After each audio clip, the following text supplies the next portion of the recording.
Assalamualaikum warahmatullahi wabarakatuh. Sebelumnya perkenalkan, kami dari kelompok 7 PM23H dan kali ini kami akan mempresentasikan asesmen formatif yang telah kami kembangkan. Sebelumnya perkenalkan, nama dari anggota kami. Yang pertama ada Mas Ajeng Sakinah dengan NIM 3 digit terakhir 079. Selanjutnya ada Khairul Aulia dengan NIM 3 digit terakhir 169. Dan selanjutnya ada saya sendiri, Karina Surya Eka Kusuma dengan NIM 3 digit terakhir 244. Baik, kali ini kami akan menjelaskan asesmen formatif yang telah kami kembangkan. Jenjang yang kami pilih yaitu SMA, kemudian elemen kontennya atau materi yang kami pilih adalah peluang. Selanjutnya, capaian pembelajarannya sendiri yaitu peserta didik dapat menjelaskan peluang dan menentukan frekuensi harapan dari kejadian majemuk.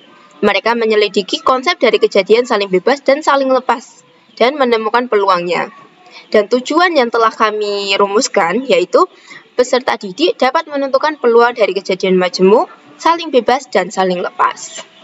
Next slide.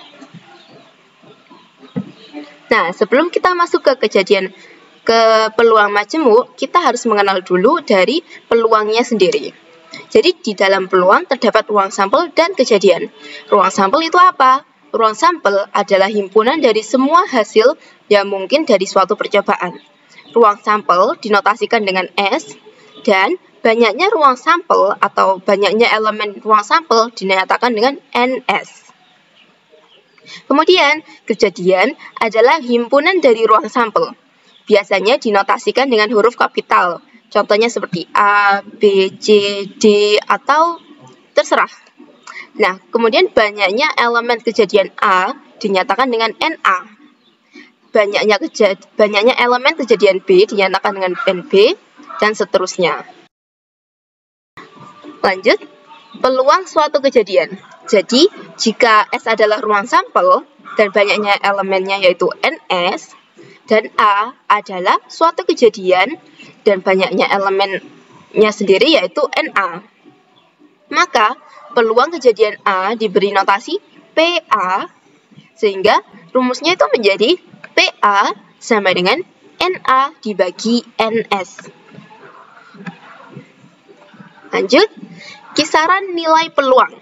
Jadi kita akan mengetahui rentang dari nilai peluang. Jika A adalah suatu kejadian dengan banyak elemen sama dengan NA, maka banyak elemen A paling sedikit adalah 0, dan paling banyak sama dengan banyak ruang elemen sampel, yaitu NS. Dalam persamaan dinyatakan dengan 0, kurang dari atau sama dengan NA, kurang dari atau sama dengan NS. Nah, kemudian jika kedua ruas dibagi dengan NS, diperolehlah 0 dibagi NS, kurang dari atau sama dengan NA dibagi NS, kurang dari atau sama dengan NS dibagi NS. Nah, 0 dibagi NS, 0 dibagi NS kan 0 dibagi apapun pasti hasilnya 0. Kemudian, kurang dari atau sama dengan NA dibagi NS. Tadi sebelumnya, di slide sebelumnya kan NA dibagi NS itu sama dengan PA. Kemudian, kurang dari atau sama dengan NS per NS. NS per NS hasilnya adalah 1. Jadi, rentangnya peluang itu dari 0 sampai dengan 1. Kemudian, jika nilai PA sama dengan 0, itu dikatakan kejadian itu mustahil, karena kejadian ini tidak mungkin terjadi. Oke, saya berikan contoh. Semisal kita melemparkan dadu. Mata dadu kan ada 6, dari 1 sampai dengan 6. Nah, pertanyaannya begini, berapa peluang kejadian munculnya dadu yang lebih besar dari 6? Itu kan tidak ada, karena dadu maksimal hanya sampai 6. Maka NA-nya kan sama dengan 0. Kalau NA sama dengan 0, dibagi dengan berapapun pasti hasilnya 0. Maka dari itu, peluang dari banyaknya peluang kejadian mata dadu yang lebih besar dari 6, itu tidak mungkin terjadi.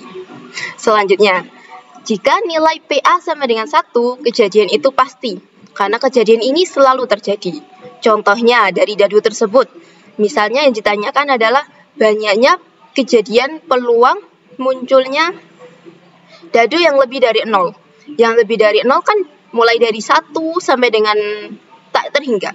Namun mata dadu kan sampai 6. Jadi 1 sampai 6 itu juga termasuk.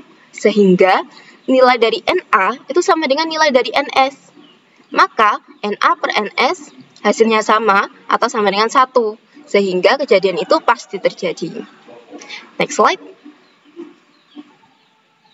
Oke, di sini ada peluang suatu kejadian. Contohnya seperti ini. Sebuah dadu dilempar 1 kali. Peluang munculnya mata dadu 5 adalah, banyaknya titik sampel atau NS itu sama dengan 6. Kan dari mata dadunya ada 6. Kemudian titik sampel dadu bernilai 5, mata dadu yang bernilai 5 itu kan hanya ada 1. Maka NA-nya sama dengan 1. Nah, selanjutnya PA itu kan NA dibagi NS. NA-nya tadi 1, NS-nya tadi 6. Maka peluangnya mata dadu 5 adalah 1 per 6. Selanjutnya akan dijelaskan oleh teman saya. Baik, selanjutnya adalah peluang kejadian majemuk. Sesuai dengan namanya, yaitu majemuk. Jadi di sini ada jika 2 atau lebih kejadian dioperasikan sehingga membentuk kejadian baru. Nah, kejadian baru ini yang disebut dengan kejadian majemuk. Next. Oke, jadi peluang kejadian majemuk itu ada 2. Yang pertama ada peluang saling lepas dan peluang saling bebas. Jadi di sini kita bahas dulu peluang saling lepas. 2 kejadian dikatakan saling lepas apabila tidak ada satupun elemen yang sama dari keduanya. Dalam notasi himpunan, 2 kejadian saling lepas itu jika himpunan A itu beririsan dengan himpunan B itu hasilnya akan himpunan kosong. Atau banyaknya himpunan A irisan himpunan B itu sama dengan 0. Jadi himpunan A dan B itu tidak beririsan. 2 kejadian saling lepas dirumuskan sebagai berikut. Peluang kejadian A gabungan peluang kejadian A gabungan kejadian B itu sama dengan peluang kejadian A ditambah peluang kejadian B. Next. Oke, ini merupakan contoh soal dari peluang saling lepas.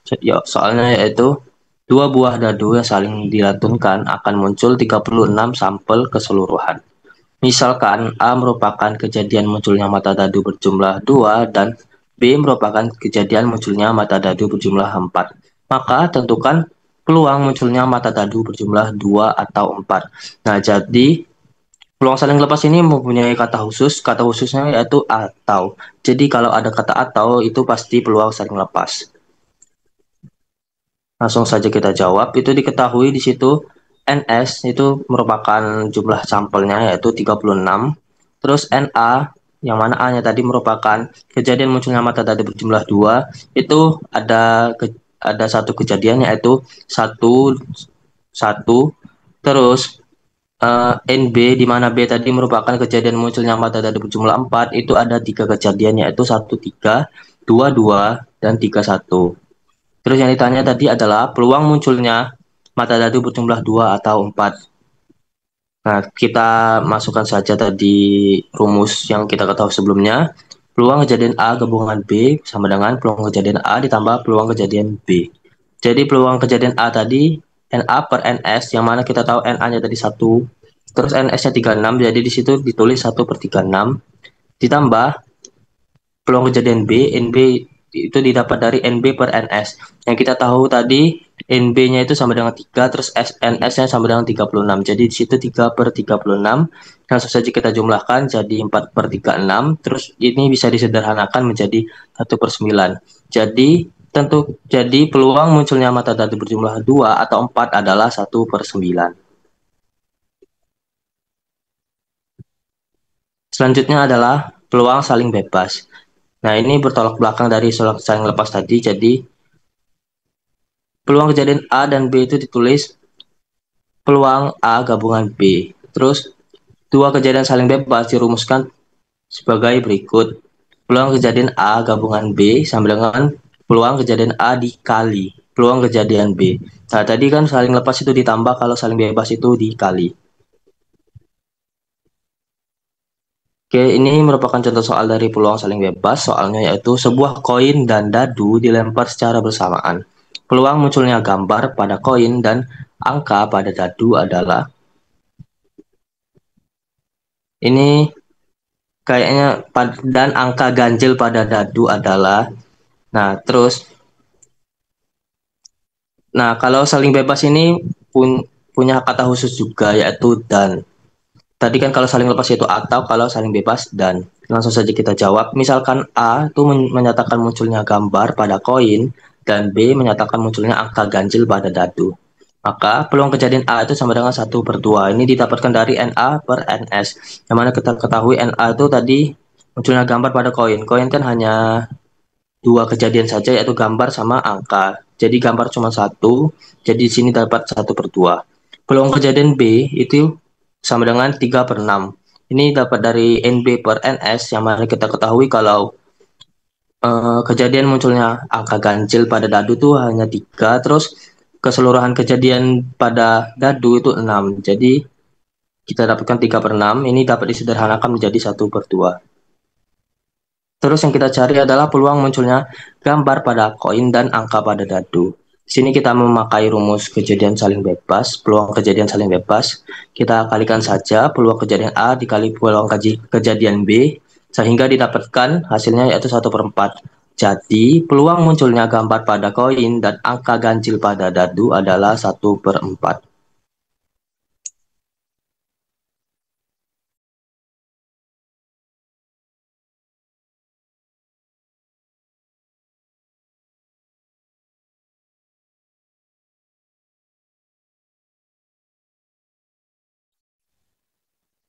Selanjutnya akan dijelaskan oleh rekan saya tentang asesmen formatif. Untuk asesmen formatif, kita menggunakan GeoGebra Classroom untuk mendukung pengerjaan siswa. Bentar.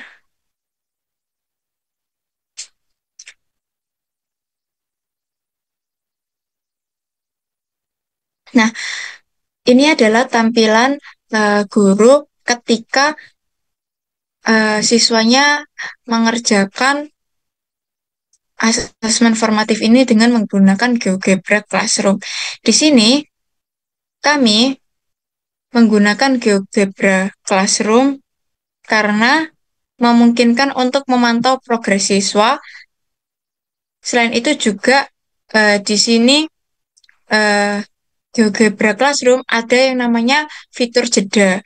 Jadi ketika pelajaran berlangsung dan kemungkinan kelas sedang ricuh karena pengerjaan soal, itu guru bisa menjeda kuis serta menggunakan animasi interaktif yaitu Dadu 3D. Kenapa tidak menggunakan kuis? Karena di Quizzes itu saya kurang tahu apakah bisa menambahkan tampilan 3D dari Dadu.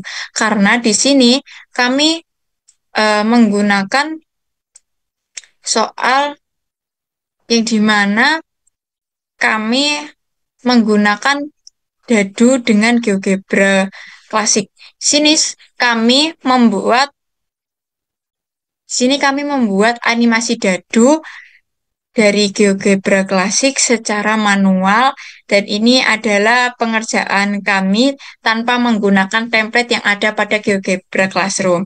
Nah, di sini teman-teman saya sedang mengerjakan tugasnya. Sini mungkin kita bisa lihat pengerjaan dari Karina.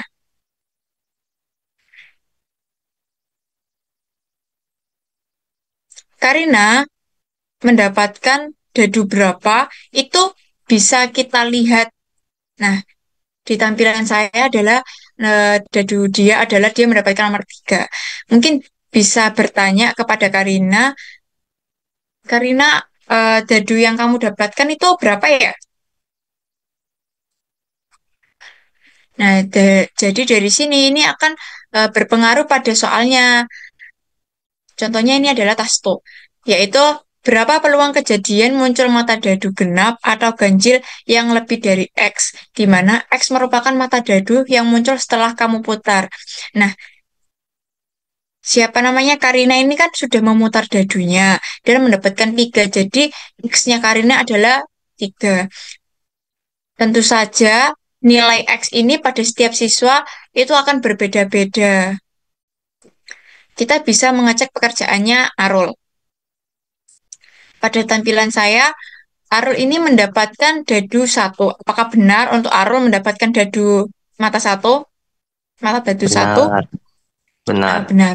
Jadi di sini juga kita bisa memantau pekerjaan siswa itu sampai mana. Nah, Arul di sini sudah menjawab semuanya seperti ini. Selain itu, kita juga bisa mempause pekerjaan siswa seperti ini, dan di pekerjaan siswa itu semuanya bakalan ke stop dan bisa fokus lagi ke guru. Ini sangat membantu karena pada contohnya yaitu kejadian di mana Bu Yuriska sedang mempercobakan GeoGebra Classroom kepada kelas kami tentang perpindahan antara kodok merah dan biru dari sisi kanan dan sisi kiri. Nah, di situ kelas kami mulai ricuh dan asik dengan sendirinya. Ketika Bu Yuriska mencoba berinteraksi dengan mahasiswa di kelas, itu tidak ada atau sedikit yang menanggapi beliau. Akhirnya beliau menggunakan fitur pause ini atau jeda ini yang akhirnya mahasiswa bisa kembali fokus ke Bu Yuriska seperti itu. Selain itu juga bisa seperti contohnya adalah ketika mau memberi pekerjaan, mungkin kita bisa memberikan timer kayak oke, sampai pukul 5.07 gitu ya. Misalnya itu akan saya berhentikan soalnya dan kalian bisa lanjut ke soal berikutnya. Ketika sudah di titik 07, kita bisa menjeda dan kita bisa langsung mereview jawaban dari siswa-siswa itu secara acak. Karena asesmen formatif ini kan ditujukan atau bertujuan untuk mengidentifikasi sejauh mana siswa memahami materi yang diajarkan dengan memberikan umpan balik secara langsung. Guru dapat memperbaiki kesalahan atau memperdalam pemahaman siswa. Jadi mungkin itu saja kami menggunakan ini karena bisa memantau progres siswa, bisa menjeda kuis, dan bisa menggunakan dadu 3D yang telah kita buat di GeoGebra Classic. Nah, ini juga sangat membantu guru untuk penilaian karena itu tadi bisa langsung memberikan umpan balik secara langsung. Mungkin itu saja dari saya. Bisa saya kembalikan ke moderator yaitu Karina. Terima kasih. Baik, terima kasih Ajeng atas pemaparan GeoGebra Classroom-nya. Mungkin dari kami cukup sekian penjelasan atas asesmen formatif. Kami mohon maaf apabila ada salah dan kurangnya. Terima kasih atas perhatiannya. Wassalamualaikum warahmatullahi wabarakatuh.